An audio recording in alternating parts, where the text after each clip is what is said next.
नमस्कार, स्वागत है आपका। कर्नाटक चुनाव की तारीखों का ऐलान हो चुका है। 2023 का यह मुकाबला 2024 का सेमीफाइनल माना जा रहा है। तो सवाल यह है कि राहुल गांधी से जुड़ा सियासी नाटक क्या कर्नाटक का चुनावी रण है? क्या पिछले कुछ दिनों में देश ने जो देखा वो सब कुछ कर्नाटक चुनाव के लिए हो रहा था? क्या कर्नाटक चुनाव से पहले राहुल गांधी को जानबूझकर फंसाया जा रहा था? क्या राहुल गांधी को मानहानि केस में 2 साल की सजा होना, लोकसभा से उनकी सदस्यता जाना, उनका घर खाली करवाना, यह सब कुछ बीजेपी या सरकार के इशारे पर हो रहा था? या फिर कांग्रेस चुनाव से पहले कोई विक्टिम कार्ड खेल रही है? आप लोगों के मन में ऐसे कई सवाल होंगे।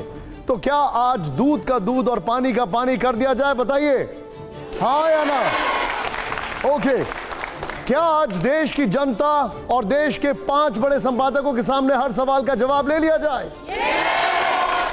तो चलिए बुलाते हैं हम एक ऐसी शख्सियत को जो संसद हो या बीजेपी मुख्यालय, सोशल मीडिया हो या टेलीविजन चैनल, हर जगह सरकार का पूरी ताकत से पक्ष रखते हैं और विपक्ष पर पुरजोर हमले करते हैं। टीवी 9 के इस हाईटेक स्टूडियो में स्वागत है, स्वागत करिए जोरदार तालियों से, बीजेपी के लोकप्रिय प्रवक्ता, राज्यसभा सांसद सुधांशु त्रिवेदी जी का। सुधांशु जी, आपका स्वागत है, थैंक यू वेरी मच। हमारे सीनियर्स हमारे साथ यहां पर हैं, आपको दिखाई दे रहे हैं अशोक वानखेड़े जी, मेरे साथ हैं प्रदीप जी, मेरे साथ आपको दिखाई दे रहे हैं जयंता घोषाल जी, आपको दिखाई दे रहे हैं राजगोपालन जी, बैठिए सर प्लीज बैठिए, और आपको दिखाई दे रहे हैं यहाँ पर जयशंकर गुप्ता जी और अवधेश कुमार जी सामने हैं, आनंद जी मेरे साथ हैं, विपिन है, करुणा है। लेकिन सबसे पहले सुधांशु जी अगर बात की जाए, सबसे पहले तो पंचों को राम राम।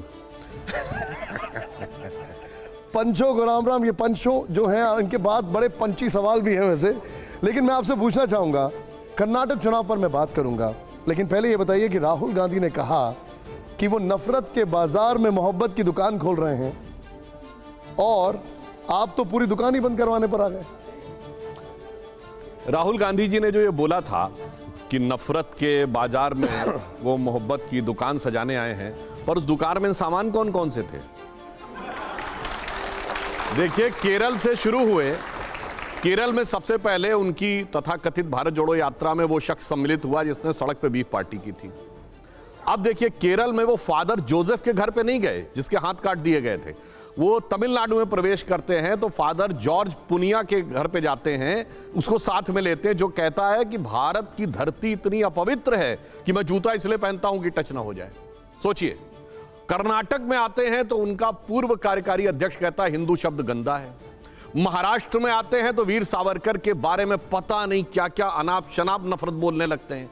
और गुजरात जाते तो नहीं है, बगल से गुजरते हैं तो गुजरात के प्रति नफरत की प्रतीक और Gandhi with guns, Gandhians with gun जैसी संज्ञा देने वाली मेधा पाटकर को साथ लेते हैं। तो मैं पूछना चाहता हूं जनाब, ये इतने जहर बुझे सामानों के द्वारा कौन सी मोहब्बत की दुकान सजा रहे थे? नहीं, लेकिन फिर अगर वो ये सब करेंगे तो क्या ये समझा जाए वो ये सब करेंगे तो उनकी सदस्यता छीन ली जाएगी?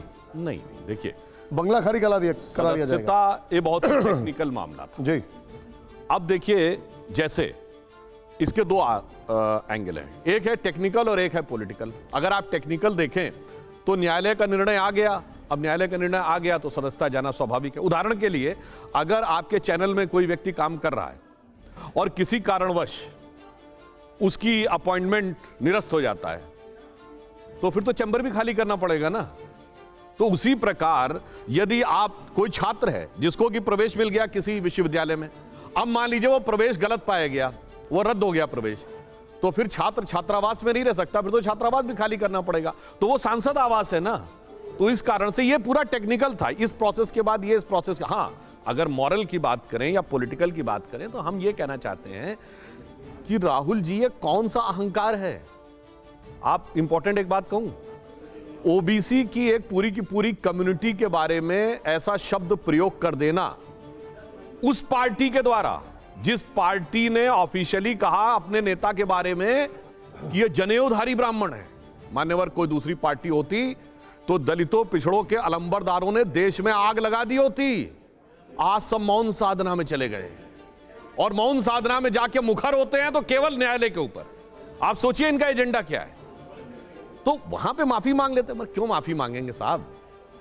वो तो देश के प्रति अपमान करके माफी नहीं मांगे, लोकतंत्र के प्रति अपमान करके माफी नहीं मांगे साहब। माफी क्यों मांगेंगे?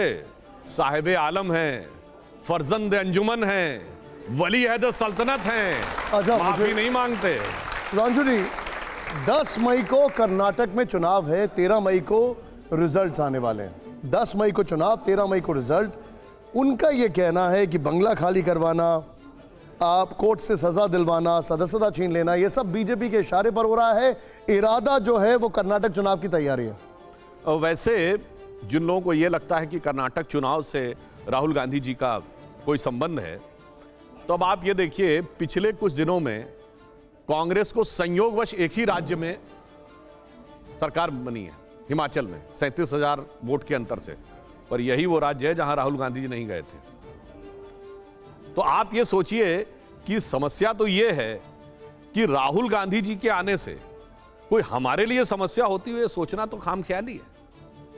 वो तो जिस राज्य में नहीं गए वहां कांग्रेस की संभावना फिर भी हो गई, और जिस राज्य में जाके जम के प्रचार कर देते हैं वहां तो सब कहानी खत्म हो जाती है। तो मुझे लगता है इसका कोई राजनीति से लेना देना नहीं है। अच्छा, लेकिन उनको एसपीजी सुरक्षा मिली हुई है आपकी पार्टी? नहीं, उनको एसपीजी नहीं, Z plus, I stand correct, Z plus. आपकी पार्टी के भी कई नेताओं को ये सुरक्षा दी गई है, और ऐसे में तो बंगला जो है वो तो मिलता ही है। जोशी जी को मिली हुई है जेड प्लस, आडवाणी जी को मिली हुई है जेड प्लस। हाँ, देखिए, उनको सिर्फ जेड प्लस नहीं है, मैं ही बता दूं, Z plus with ASL. ASL होता है एडवांस सिक्योरिटी लाइजनिंग, यानी जब आप जहां जाएंगे तो वहां पहले सिक्योरिटी पर्सनल्स पहुंच जाते हैं, उस पूरे जगह की सैनिटाइजिंग करते हैं, रास्ते के भी ऊपर नजर रखते हैं। ये वो सुरक्षा है जो भारत के गृह मंत्री को प्राप्त है, भारत के रक्षा मंत्री को प्राप्त है। सुरक्षा में हमने कोई कमी नहीं की। हाँ, जहां तक यह बात है कि कौन वहां पर सुरक्षा के कारण सरकारी बंगले में रहेंगे, किनके पास अपना, इसके कई सारे कारण होते हैं निर्णय लेने के। भाई किसी के पास दिल्ली में मकान नहीं है, कोई वृद्ध ज्यादा है जिसको कि ऐसी जगह पे रहना है जहां पर कि मेडिकल फैसिलिटी ज्यादा अवेलेबल हो, तो वो विषय तकनीकी है। इसीलिए मैंने कहा ये पूर्णतः तकनीकी मामला है। मगर एक इंपॉर्टेंट बात है, ये मेरा मकान कैसे कहते हैं? ये सरकारी मकान है भाई। महत्वपूर्ण बात यह है कि देश मेरा है, पार्टी मेरी है, पद भी मेरा है और मकान भी मेरा है। इस सोच से बाहर आना चाहिए। अब ये 21वीं सदी का युवा भारत मेरा नहीं, सब कुछ देश का है, इस चीज पे विचार करें। लेकिन वो तो इसके ठीक उलट कहते हैं। वो कहते हैं कि कहां ये मेरा मकान है भैया, नेहरू गांधी परिवार ने तो अपनी पूरी संपत्ति देश के लिए दे दी। कौन सी संपत्ति? 3 मूर्ति भवन नहीं, सुनिए, आनंद भवन दिया था। पहले सवाल यह पूछिए कि अंग्रेजों के जमाने में इतनी संपत्ति अर्जित कैसे की थी? भाई करोड़ों रुपए का आनंद भवन दे दिया, करोड़ों रुपए कमाए कैसे? ये बड़ी महत्वपूर्ण बात है भाई। लेकिन मोतीलाल नेहरू बहुत बड़े बैरिस्टर थे। बहुत। अब यहां बहुत अच्छा आपने सवाल किया। देखिए, हमने एक किसी किताब में पढ़ा था, तो हम इसलिए एकदम दावा नहीं करते कि 1920 के आसपास मोहम्मद अली जिन्ना की जो इनकम थी, वो बहुत बड़े वकील थे, 4,000 रुपए पर डे थी उस जमाने में, और मोतीलाल नेहरू उनसे कहीं बड़े वकील थे। तो मैं ये पूछना चाहता हूं, उस जमाने में हजारों रुपए, मतलब उस जमाने का 4,000 तो आज का 4 लाख से भी ज्यादा का हुआ, मतलब 40 लाख मान लीजिए, ये इतना फीस कौन पे करता था? भारत तो गरीबी और भुखमरी के दौर में था। हम तो बंगाल का फेमाइन झेल रहे थे, बाकी चीजें झेल रहे थे। तो मुकदमे किसके लड़ रहे थे? अंग्रेज बहादुर के, प्रिवी काउंसिल तक जाके मुकदमे लड़ते थे, या राजे महाराजों के। और इसीलिए आपको शायद पता हो, एक बड़ा फेमस शेर है, आप लोगों ने जरूर सुना होगा। अकबर इलाहाबादी बड़े फेमस शायर, और इलाहाबाद के ही थे, यानी आज के प्रयागराज के।